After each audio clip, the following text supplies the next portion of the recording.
Today we are in Boston, Massachusetts, visiting 3 sites that Paul Revere himself would recognize if he were in Boston today. But first, regular viewers of this channel are going to notice that this was my first foray into Boston filming with my camera.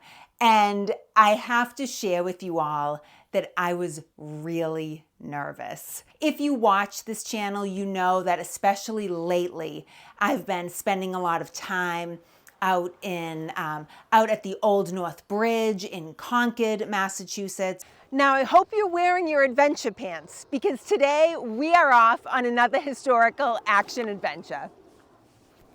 It's where some of the first shots of the American Revolution were fired on April 19th, 1775. And sometimes I creep around burying grounds and things like that. So filming in Boston was definitely a new experience for me, but I ended up, I think, kind of getting into a groove. So I will be venturing back on yet more historical action adventures that take place in Boston. So I do hope that you'll come along with me. And then secondly, what I wanted to admit to you all is that I have some bandages on my face, and I'm not sure how visible they are going to be on camera.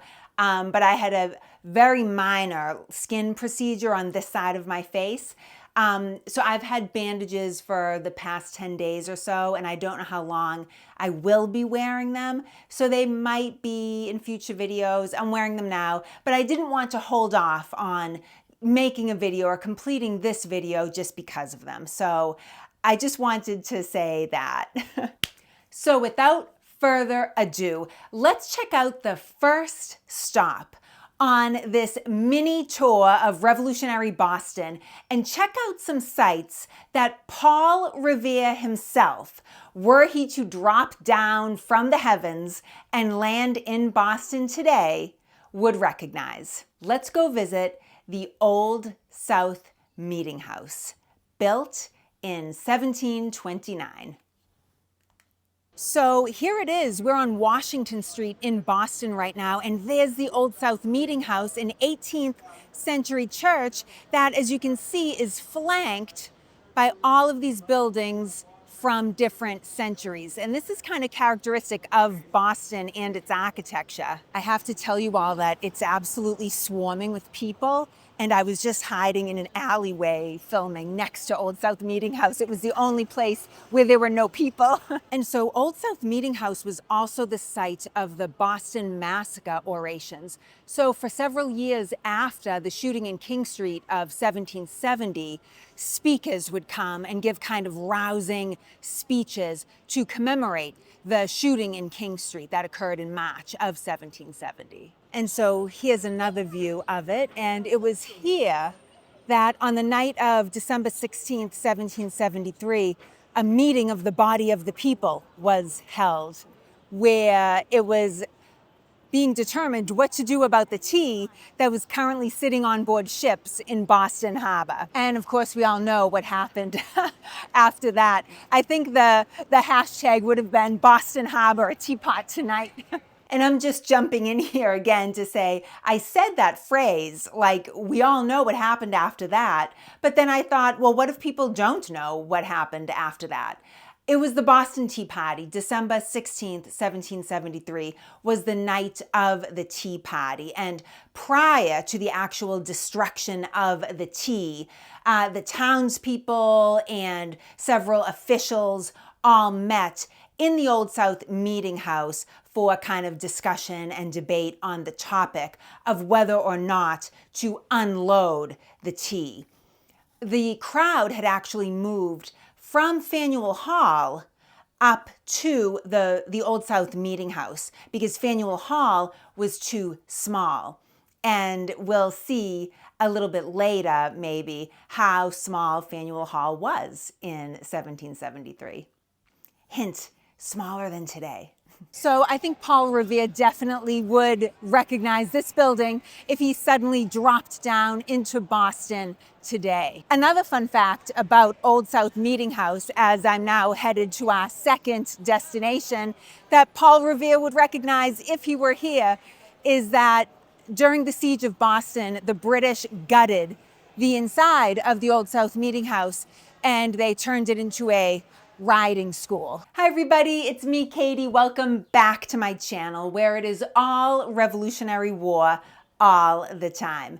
And if you've been here before, then welcome back. I am so happy to have you back again. And if you haven't, my name's Katie and I am a Revolutionary War researcher, writer, and speaker based in the Boston area, and this channel is intended to be a fun and friendly place where I share my research. Also on this channel, we embark on historical action adventures. We visit battlefields, burying grounds, bridges, even city streets where events of the American Revolution happened. So if that sounds like fun to you, then I hope you'll consider subscribing to this channel so that you can come along on our historical action adventures. Okay, so we are now headed to our second stop. We're going up School Street, which this street, the general layout of this area, in addition to some of the buildings still being extant,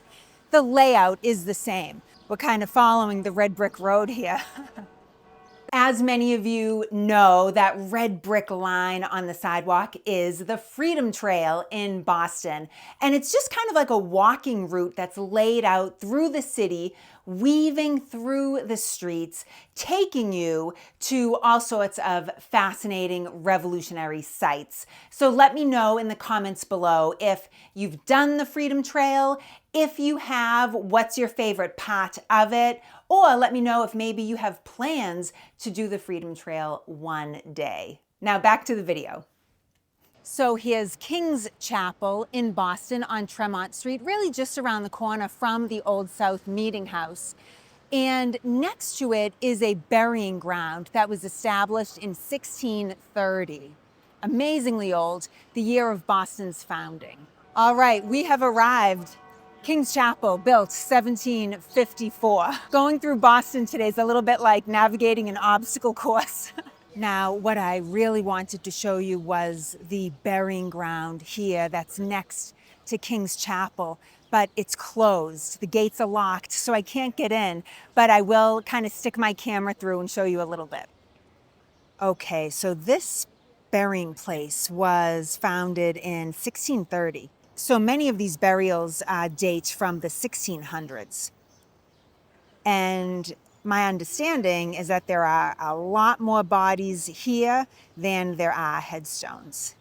So because the King's Chapel burying ground was closed, I think we're gonna have to make an impromptu stop at the Old Granary burying ground, which I did not plan. And it's actually extra sad because Paul Revere is buried here. So we've been filming this video where we're revisiting all of these sites that Paul Revere, you know, in the prime of his life would have recognized and been familiar with, but now we're going to encounter his final resting place. So kind of sad, but let's go see if we can get close to his grave. It's packed with people and we'll say a quick hello. So here we are in the Old Granary burying ground. This was also in use during the Revolution, and there are a lot of revolutionary characters buried here. There are so many people here. I feel very overwhelmed. Okay, I see Paul Revere's grave. It's that white kind of column that's there in the distance a little bit. Let's go over and see. It's a really nice view. Even despite the swarms of people, this is a rather peaceful place. And here we are, Paul Revere's grave.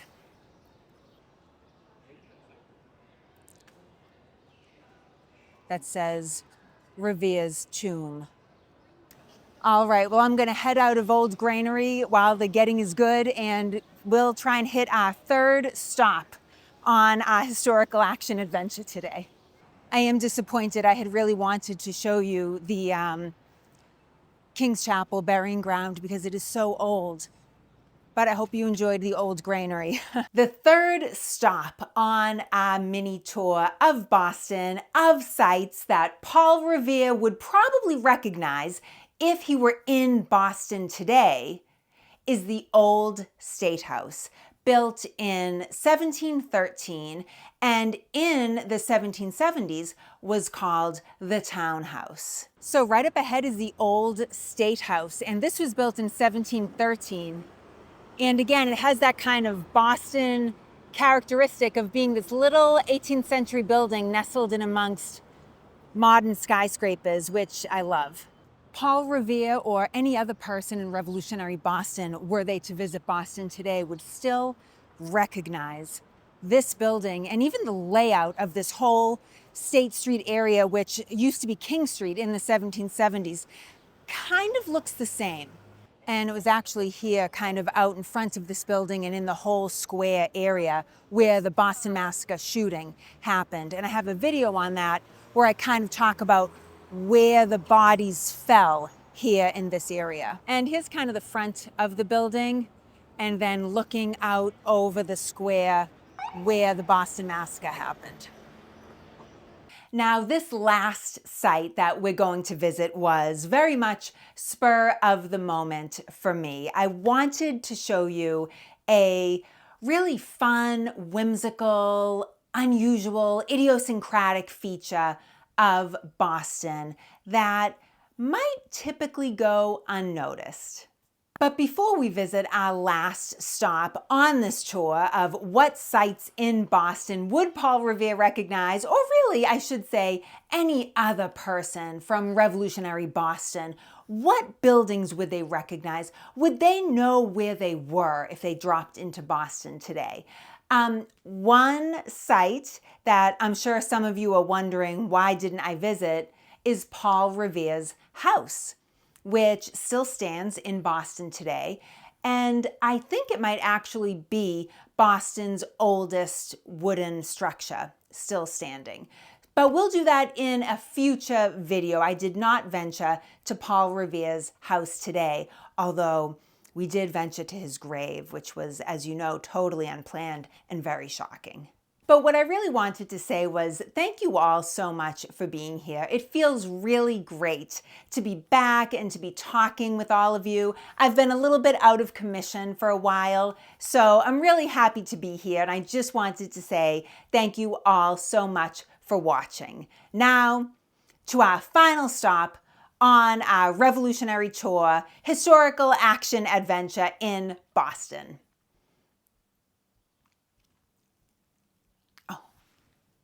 And so here's Faneuil Hall, built in 1742.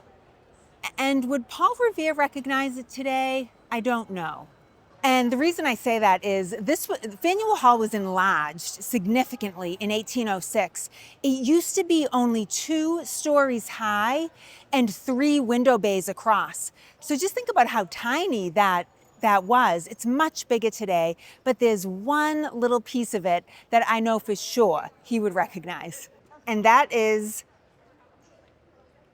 this little grasshopper weather vane way up at the top that was made in 1742 and has been on top of Faneuil Hall, presiding over the city of Boston ever since.